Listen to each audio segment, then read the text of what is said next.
J'avais un truc à t'offrir pour tes 2 ans. C'est vrai? Je l'ai fait pour Alex à un moment donné parce qu'il m'avait envoyé un challenge. Ouais. Et je te laisse choisir un film n'importe quel film que tu veux. Et je le ferai en revue sur ma chaîne pour célébrer tes 2 ans.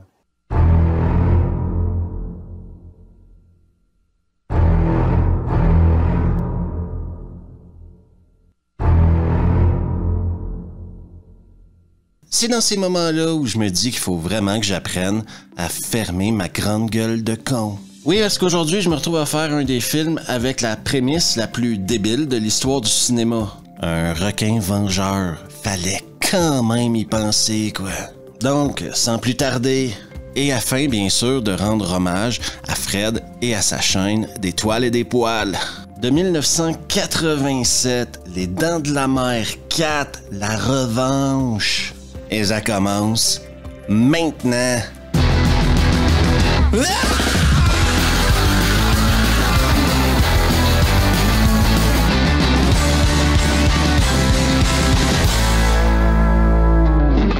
suis bien le fils de ton père pour ça.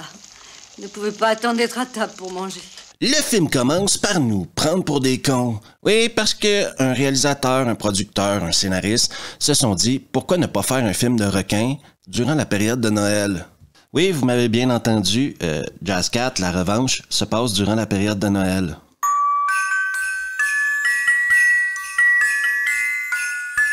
Nous nous retrouvons avec la famille Brody qui sont en deuil parce que le chef Brody est mort. Son fils, Sean, suit le chemin tracé par le chef Brody. Il discute présentement avec sa maman, la veuve de chef Brody, de plein de trucs dont on se fout totalement. Et le pire dans tout ça, c'est que la conversation qu'ils ont dans la cuisine, à propos d'un arbre de Noël, elle continue dans la rue avec Sean, le fils, et sa copine et la maman. Comme c'est hyper important qu'on comprenne qu'on est à la période de Noël, les 2 premières scènes du film nous disent « Vous êtes à la période de Noël ». Voir un sapin gigantesque et nous allons le couvrir de guirlandes et de bougies et ce sera magnifique. Quand Sean arrive au boulot, Sean suit les traces de son père. Il est un flic local. Je suis à la fois horrifié et insulté par ce qu'on nous montre. Sean, par contre, lui, aura une mission hyper importante. Un truc que seul un flic peut faire. Aller déplacer un bout de bois près du quai. C'est connu de tout le monde que lorsqu'un bout de bois est sur l'eau, c'est les flics qui vont aller l'enlever. Il y a un madrier à la dérive dans le chenal. Il est coincé contre une balise. Bonne nuit, Polly. Et c'est à ce moment-là du film que le titre du film prend tout son sens. Parce qu'un requin a placé ce bout de bois là. Parce qu'un requin savait très bien que ce serait Sean Brody qui viendrait enlever le bout de bois. Le requin est 100% au courant des protocoles policiers du bled. Et Sean Brody va se faire bouffer par un requin. Le requin le plus intelligent de l'histoire de la requinerie.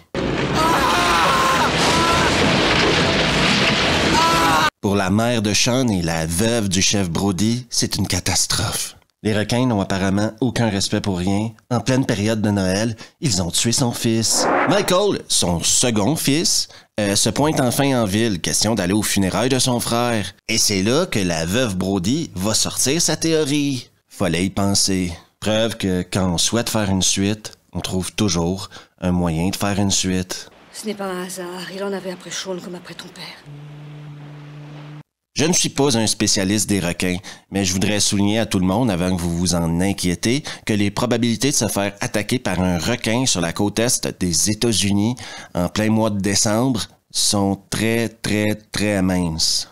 Michael est tellement énervé par la perte de son frère et par l'attitude un peu coucou de sa mère qu'il décide d'aller courir sur la plage en plein mois de décembre. Hey, où est-ce que tu vas, Michael? Je le sais que c'est pas correct de tirer sur l'ambulance, mais est-ce que quelqu'un peut m'expliquer s'il y a de la neige? Vous voyez, il y a de la neige, là. Pourquoi il y aurait des requins?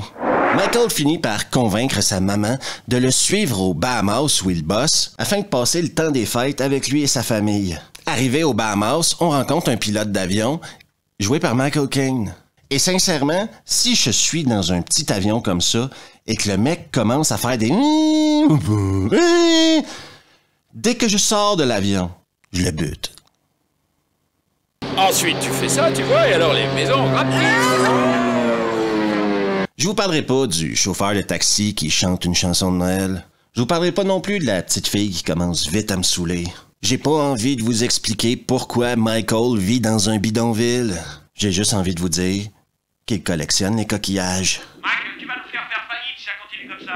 Faut que je sépare les dames des messieurs, ça prend du temps. Mario Van Peebles joue également dans ce film et il a un rôle relativement important. Barre sans prévenir, tu me laisses tout le boulot sur les bras et tu rappliques aussi aimable qu'un zombie. Mémé commence à devenir un peu parano si vous voyez ce que je veux dire. Je veux que tu changes de travail. Voyons maman, nous n'allons pas recommencer. Tu pourrais Je n'ai enseigner, pas tu envie de pourrais- changer je sais de pas, travail. Michael Caine, qui a décidé de ne mettre aucun effort dans son rôle, décide quand même d'essayer de convaincre Mémé d'arrêter d'être parano. Mais je crois personnellement qu'elle a besoin de visiter un spécialiste. Quelquefois, il est plus facile de se confier à un étranger. Je ne peux pas l'expliquer. C'est quelque chose que je ressens. Voici maintenant une scène qui sert à rien. Je ne saurais jamais. Par l'expérience que nous apprenons. Michael, lui, qui se balade sur l'eau à question de faire son boulot, quoi, croise un requin. Ça n'est qu'un requin, un grand, un superbe animal et vous en faites quelque chose qu'il n'est pas. Et le soir venu, Michael, qui n'a pas envie d'en parler à personne, qu'il a croisé un requin, sera calmé un peu par sa femme. Sa femme, elle est sculptrice, ou sculpteur, je suis pas sûr de la terminologie. Une chose est certaine, son personnage est totalement inutile dans le film. Moi aussi, je vais t'empêcher de broyer du noir. Salut toi. Aujourd'hui, en intermission, quelque chose de particulier. Une chanson. Une chanson qui doit démontrer tout l'amour que j'ai pour Fred de la chaîne Étoile et des poils. Lui qui a choisi l'énorme étron que j'ai dû me taper 2 fois et faire une vidéo dessus. Alors Fred, je te dédie cette chanson. Pas parce que tu le mérites, Fred, parce que je t'aime. Va chier,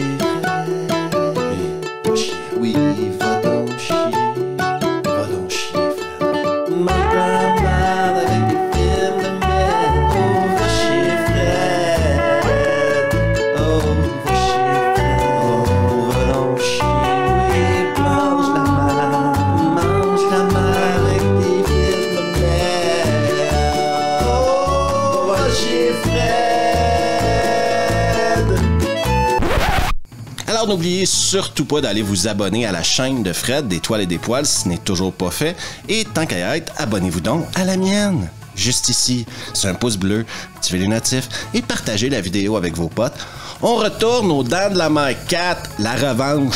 Laissez-moi vous parler maintenant un peu de mon ressenti. Ça fait maintenant un peu plus de 40 minutes que le film est commencé et il se passe pas grand-chose dans ce film-là. Sean se fait attaquer au début du film, Mémé arrête pas de se plaindre, ils vont aux Bahamas. Et c'est ça.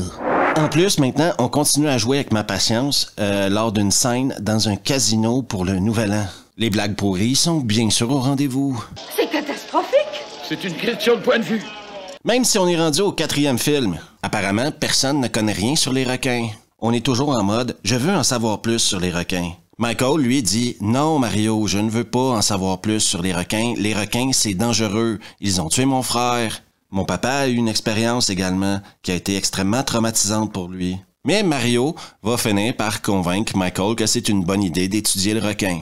Jaws 4, la revanche. Nous étudions le requin une petite semaine et nous revenons aux coquilles de ton cœur. Allez, accepte, fais-moi plaisir pour une fois. Et quand je parle d'étudier le requin, c'est plutôt mettre un GPS sur le requin. C'est ça l'objectif de Mario Van Peebles. Mettre un GPS sur le requin. Et les gens disent que Jaws 4 n'est pas excitant. Voici une scène où on essaye de mettre un GPS sur le requin. Oh! Oui, Jack, tu l'as eu! Michael Caine, lui, essaie toujours de se taper Mémé Brody. Je vous le dis tout de suite, ça ne marchera pas. Il doit y avoir des tas de candidates à une occasion pareille. Oui, il y en a. On frappe un autre grand mou du film. Et le réalisateur nous démontre tout son savoir-faire en enchaînant les scènes qui servent à rien. Michael fait un rêve. Michael joue au con avec sa fille afin de s'assurer qu'elle sera aussi conne que lui quand elle vieillira. Michael se balade en sous-marin. Le requin va finir par trouver Michael grâce à... Le requin est magique dans Jaws 4, la revanche. C'est la seule explication que je peux donner à ce qui se passe. Du suspense à couper le souffle. N'oubliez jamais que dans ce genre de situation-là, quand tu fais face à la magie, la meilleure solution, c'est la science. Attention, oui, son bracelet, il faut lui faire un garrot. Bon, un garrot. Le lendemain, Michael, malgré tout ce qui s'est passé, est de retour dans la flotte. Le requin lui ayant à peine mâchouillé le bras, il retourne à l'eau afin de lui offrir le bras au complet. Michael, y a rien à faire. Je peux pas te laisser redescendre. Jamais je n'ai eu une telle trouille. Il faut que je la domine ou je ne serai plus bon à rien. Pendant que la femme de Michael présente une sculpture tout pourrie, le requin attaque la plage et c'est une scène où le n'importe quoi est maître. Mon Dieu! Mémé, elle, devient complètement folle, décide de voler un bateau et partir à la recherche du requin. C'est vraiment tout pourri, ce film-là. Que le requin qui a tué Martin et Sean poursuit sa famille pour la détruire. Michael Caine, avec Michael et Mario Van Peebles dans son petit avion, va finir par retrouver Mémé et son bateau. Logiquement, il va poser son avion sur l'eau. Quoi, vous trouvez pas ça logique? Il y a un peu d'imagination, là. Michael Caine est toujours en vie et sa chemise est toujours sec. Les chemises de Michael Caine sont-elles sèches ou archi-sèches? Une chose est certaine, elles ont l'immunité à l'eau. Oh, quelle saloperie ce requin. Allez, dégageons d'ici en Et il vitesse. pue comme une charogne.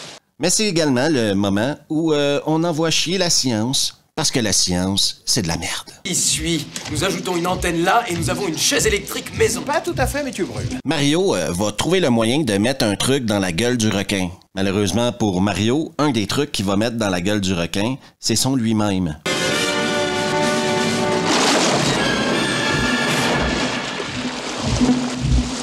Oui, il sera mâchouillé, mais ne vous inquiétez pas, il va survivre. On dirait pas qu'il va survivre, mais oui, il survit. Et quand Michael voit Mario se faire mâchouiller comme ça par le requin, faut avouer qu'il le prend perso.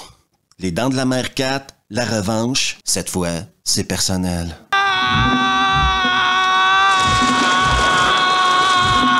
Encore une fois, un peu de science de merde. Vous croyez vraiment que ça va marcher?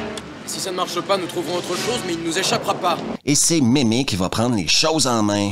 Elle a pas besoin de la science, parce que la science, c'est de la merde. Elle va guider le bateau à pleine vitesse vers le requin. Et le requin va s'empaler lui-même sur la proue du bateau. Et donc, le héros du film, c'est Mémé Brody. Je vais t'avoir, salopard!